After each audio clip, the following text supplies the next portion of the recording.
Good morning friends abortion कितनी तरह से हो सकते हैं। एबॉर्शन 3 तरह से हो सकते हैं, यानी कि स्पॉन्टेनियस एबॉर्शन, मेडिसिन से या सर्जिकल एबॉर्शन। आज मैं आपको किसी भी तरीके से आपका एबॉर्शन हुआ हो, मैं आपको वो 10 इम्पॉर्टेंट पॉइंट्स बताने वाली हूँ जो एबॉर्शन के बाद आपको ज़रूर से ख्याल रखना है उन चीज़ों का, और ताकि आपको आगे एबॉर्शन ना हो और आपकी हेल्थ अच्छी रहे, सेहत आपकी अच्छी रहे, नेक्स्ट प्रेगनेंसी आपकी आराम से हो सके, कोई दिक्कत नहीं आए, आपको वीकनेस वगैरह नहीं महसूस हो। तो आज वो 10 पॉइंट्स बताने वाली हूँ। इस वीडियो को आप एंड तक ज़रूर देखिएगा। मैं डॉक्टर शहलानाज। अगर अभी तक आपने मेरे चैनल को सब्सक्राइब नहीं किया है तो फटाफट से सब्सक्राइब कर दीजिए। दोस्तों, सबसे पहले आपको अपने रेस्ट का जो सबसे पहला सवाल होता है पेशेंट का एबॉर्शन के बाद, वो होता है रेस्ट। दोस्तों, रेस्ट आपको, अगर आपने मेडिसिन लिया है या आपका स्पॉन्टेनियस एबॉर्शन हुआ, इन दोनों सिचुएशन में ब्लड लॉस ज़्यादा होता है। ब्लीडिंग 4 दिन से 6 दिन, 1 हफ्ता तक चल सकती है। तो दोनों सिचुएशन आपको में रेस्ट आपको हफ्ता से 10 दिन तक लेना है। लेकिन सर्जिकल में चूँकि ब्लीडिंग बहुत कम होती है, सिर्फ जिस दिन प्रोसीजर करेंगे, जिस वक्त प्रोसीजर करेंगे उस वक्त ब्लीडिंग होगी, या उसके बाद हो सकता है 1 आध दिन तक किसी को स्पॉटिंग जैसी ब्लड आ सकता है। तो उसमें ज़्यादा रेस्ट की ज़रूरत नहीं, बस 1 से 2 दिन आप रेस्ट कर सकते हो, उसमें आप फिट हो जाओगे। उसमें जो वीकनेस या चक्कर जैसा महसूस होता है, वो सिर्फ आपको जो एनेस्थीसिया दिया जाता है उसकी वजह से आपको वीकनेस और चक्कर जैसा महसूस होता है। और जो दूसरी चीज़ है वो है एंटीबायोटिक। दोस्तों, एबॉर्शन किसी भी तरह से हुआ हो, आपको एंटीबायोटिक कवरेज लेना बहुत ज़्यादा ज़रूरी है। 5 डेज़ 3 डेज़ जो भी है, जैसा भी आपको डॉक्टर एडवाइस करे, क्योंकि जो ब्लड होता है वो बहुत गुड मीडियम होता है इस वक्त बैक्टीरिया के लिए।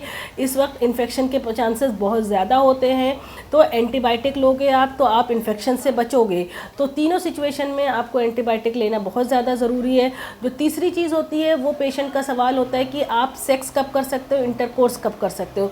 चूँकि दोस्तों, इस वक्त आपका जो बच्चेदानी का मुंह होता है एबॉर्शन के वक्त, वो खुला रहता है। तो उस वक्त मेरी राय ये है कि 15 दिन तक आप बिल्कुल भी रिलेशन मत बनाओ, सेक्स मत करो, क्योंकि उस वक्त आपको प्रेगनेंसी भी ठहरने का डर है और ब्लड लॉस ज़्यादा होने का डर है, इन्फेक्शन ज़्यादा होने का डर है, डिस्चार्ज वगैरह होने का डर है। तो अगर प्रेगनेंसी ठहर जाएगी तो आपका शरीर वैसे ही बहुत ज़्यादा कमज़ोर है, तो आपको फर्दर बहुत सारी परेशानियों का सामना करना पड़ेगा। तो आप एटलीस्ट 15 दिन का परहेज़ रखो, 15 दिन के बाद आप रिलेशन बना सकते हो। उसके अलावा इस समय आपको ब्लीडिंग के लिए आप मेंस्ट्रुअल कप का या तो फिर टैम्पॉन्स वगैरह का इस्तेमाल मत करो, क्योंकि इस ब्लीडिंग में इन्फेक्शन के बहुत ज़्यादा चांसेस होते हैं।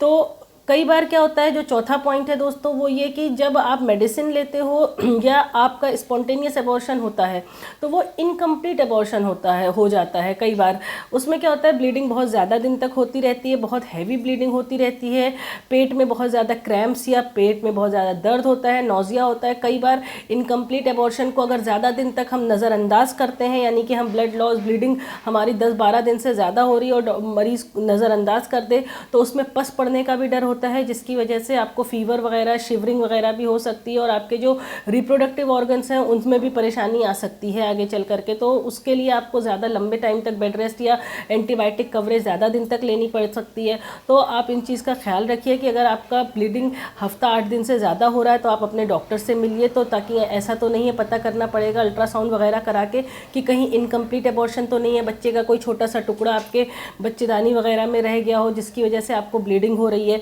जो चौथी पॉइंट है वो है दोस्तों डाइट का।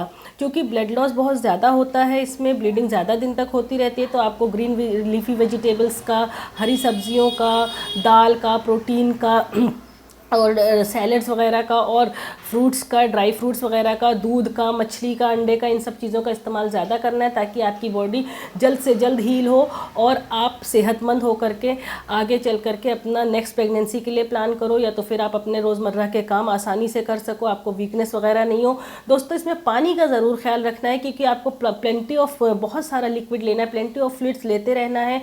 ख़ासतौर से नींबू पानी, नारियल पानी का इस्तेमाल ज़्यादा करना है, ताकि आप डिहाइड्रेट नहीं हो, आपका हाइड्रेशन मेंटेन मेंटेन रहे और आपको कमज़ोरी, चक्कर वगैरह या आँख के आगे अंधेरा वगैरह ना महसूस हो। क्योंकि ब्लीडिंग ज़्यादा होती है, इसमें हीमोग्लोबिन लॉस होने का ज़्यादा चांस होता है, तो इसमें आपको आयरन वगैरह की सिरप या टॉनिक या कैप्सूल्स वगैरह लेना चाहिए। विटामिन D3 के लिए विटामिन B12 के कैप्सूल्स और कैल्शियम वगैरह और एंटीऑक्सीडेंट्स टैबलेट्स वगैरह लेना चाहिए। जो 7 जो इसमें दोस्तों ब्लीडिंग हो जाने की वजह से आपको हो सकता हो कुछ दिन के लिए आपके आंखों के आगे अंधेरा हो, चक्कर हो, तो कई बार पेशेंट को अगर आप मेडिसिन लेकर के एबॉर्शन कर रहे हो या तो फिर आप स्पॉन्टेनियस हो गया, तो आप डॉक्टर के पास ज़रूर विज़िट करो, ताकि डॉक्टर आपको IV लाइन वगैरह, फ्लूइड्स वगैरह चढ़ाया जा सके, ताकि आप अपना BP वगैरह आपका नॉर्मल पे रहे। क्योंकि दोस्तों इसमें ब्लीडिंग लॉस ज़्यादा होता है और हीमोग्लोबिन आपका कम है, तो ऐसे में अगर आप रिलेशन बना रहे हो तो आपको चाहिए कि एहतियात रखो। आप हस्बैंड से बोलो कॉन्डोम वगैरह का यूज़ करो, ताकि आपको जल्द से जल्द प्रेगनेंसी, दूसरी प्रेगनेंसी फ़ौरन के फ़ौरन नहीं हो। अदरवाइज़ आपकी बॉडी वीक है तो आपको फर्दर कुछ ना कुछ परेशानियों का सामना करना पड़ सकता है। और कम से कम भी नहीं तो 1 से 1.5 महीने के लिए आपको इसमें हो सकता है कि आपका जो नेक्स्ट साइकिल आए वो एक महीने पे आ जाए, वरना हो सकता है 10-12 दिन चढ़ करके आए। तो इसमें कोई वरी करने की या परेशान होने वाली बात नहीं है। जो 7th पॉइंट है दोस्तों, उसमें क्या है कि कई बार क्या होता है कि बच्चा गिर जाता है, हमें पता नहीं चलता है कि बच्चे का ब्लड ग्रुप क्या है, और मदर A नेगेटिव है या RH नेगेटिव है या B नेगेटिव है, मतलब मदर का ब्लड ग्रुप नेगेटिव है और जो फादर है उसका ब्लड ग्रुप पॉजिटिव है, तो हमें पता नहीं होता है कि बच्चे का ब्लड ग्रुप क्या है। तो ऐसे में anti-D इंजेक्शन लगवाना ज़रूरी है। वो सिर्फ इसलिए क्योंकि RH नेगेटिव मदर में अगर बच्चे का पॉजिटिव है और फादर का पॉजिटिव है, तो उसमें एंटीबॉडी बन जाते हैं हमारे ब्लड सेल्स में, तो वो आगे चल करके प्रेगनेंसी को दिक्कत आ सकती है, मिसकैरेज बार बार हो सकता है, बच्चा ख़राब हो सकता है। तो एंटीबॉडी बन जाते हैं, तो कि अपने ही एंटीजन को किल करना शुरू कर देते हैं। तो इसमें बेहतर है कि अगर आप RH नेगेटिव मदर है तो आप एंटी-D ज़रूर लगाएं एबॉर्शन के बाद। और जो 8th पॉइंट है दोस्तों, उसमें ये कि हमें ये चीज़ का ज़रूर आपको पता होना चाहिए कि आप कई बार क्या गलती करते हो, अपने पेरेंट्स को, इन लॉज को, अपने हस्बैंड को, अपने कलीग को, अपने ऑफिस वालों को, अपने बॉस को, किसी न किसी को ब्लेम करते हो कि हमसे ज़्यादा काम कराया गया, हमें ज़्यादा ऊपर नीचे चढ़ना पड़ा, हमारा जीने पे काम करना पड़ा, गेस्ट ज़्यादा आते हैं। तो दोस्तों इसमें मैं आपको ये क्लियर कर दूं कि ये जो फर्स्ट ट्राइमेस्टर का यानी पहले 3 महीने की प्रेगनेंसी का एबॉर्शन होता है, वो आपके काम करने की वजह से या जीने पे चढ़ने की वजह से या भारी चीज़ उठाने की वजह से बहुत कम से ऐसा होता है कि उसकी वो रीज़न हो। इसमें जो मेन रीज़न होता है 70 से 80% जो रीज़न होता है वो बेबी डिफेक्ट होता है, और जो 10 से 15% रीज़न होता है मिसकैरेज का या एबॉर्शन का, वो आपका हार्मोनल इम्बैलेंस या इम्यूनोलॉजिकल डिफेक्ट होता है। तो आप मेरी राय ये है कि आप किसी को इस चीज़ के लिए ब्लेम मत करो। नेक्स्ट प्रेगनेंसी जब भी आप प्लान करो तो उसके लिए पहले आप अपने डॉक्टर से मिलो। ये नहीं कि प्रेगनेंसी हो गई उसके बाद आप डॉक्टर के पास पहुंच रहे हो कि अजय हमारी तो प्रेगनेंसी हो गई है, अभी मिसकैरेज हुआ था 2-3 महीने पहले। प्रेगनेंसी होने से पहले आप डॉक्टर के पास पहुंचो, ताकि डॉक्टर आपका सारा इन्वेस्टिगेशन करा सके, वो रूल आउट कर सके कि आखिर रीज़न क्या है आपके मिसकैरेज होने का। कई बार एंटी फॉस्फोलिपिड इन्वेस्टिगेशन वगैरह या हीमोग्लोबिन या तो फिर एनीमिया डिफेक्ट या बहुत सारी चीज़ें ऐसी होती हैं, ये सब चीज़ें देखना पड़ता है कि आखिर क्रोमोसोमल डिफेक्ट वगैरह बहुत सारे टेस्ट वगैरह इन्वेस्टिगेशन से पता चलता है, डुअल मार्कर से कि आखिर डिफेक्ट किस चीज़ में था, बच्चे में कोई परेशानी थी। तो पहले आप वो रूल आउट कराओ, उसके बाद आप नेक्स्ट प्रेगनेंसी प्लान करो। तो 9th पॉइंट मेरा क्या है दोस्तों कि आपका जो सवाल होता है मरीजों का कि हम नेक्स्ट प्रेगनेंसी कब प्लान कर सकते हैं। नेक्स्ट प्रेगनेंसी आपको कम से कम बस 3 महीने के लिए आपको रेस्ट करना है। 3 महीने आपको चाहिए कि आप प्रेग्नेंट ना हो, कोशिश करो, और उसके बाद आप प्रेगनेंसी प्लान कर सकते हो। उसमें कई लोगों का होता है कि 6 महीना या साल भर, ऐसा कुछ नहीं है। 6 महीना साल भर नहीं, बस 3 महीने में जो यूट्रस है अपनी नॉर्मल साइज़ पर आ जाता है, आप हेल्दी हो जाते हो। बस इस बीच आपको करना क्या है, आपको डाइट अच्छी लेनी है, आपको रेस्ट करना है अच्छे से, मेंटली और फिजिकली आपको स्ट्रेस नहीं लेना है।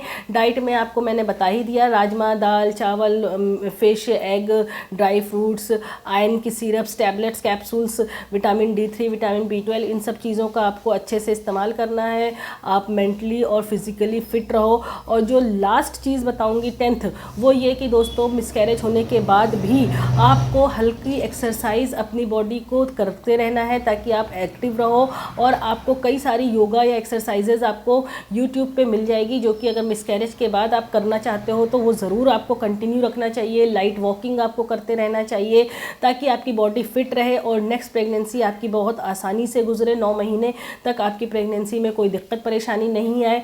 तो वही कहते हैं दोस्तों कि नेगेटिविटी, जैसे ही आप फ्रेश एयर के कांटेक्ट में रहोगे, आप अच्छे लोगों से मिलोगे, बात करोगे और फ्रेश फील करोगे, तो नेगेटिविटी को दूर करो, पॉजिटिविटी को पास लाओ और hope well for your future. दोस्तों अगर आपको मेरा ये वीडियो पसंद आया तो उसको ज़रूर से आप लाइक एंड शेयर करें, मेरे चैनल को सब्सक्राइब करें और अगर आप इंस्टाग्राम या फेसबुक पर हैं तो मुझे फॉलो करना ना भूलें।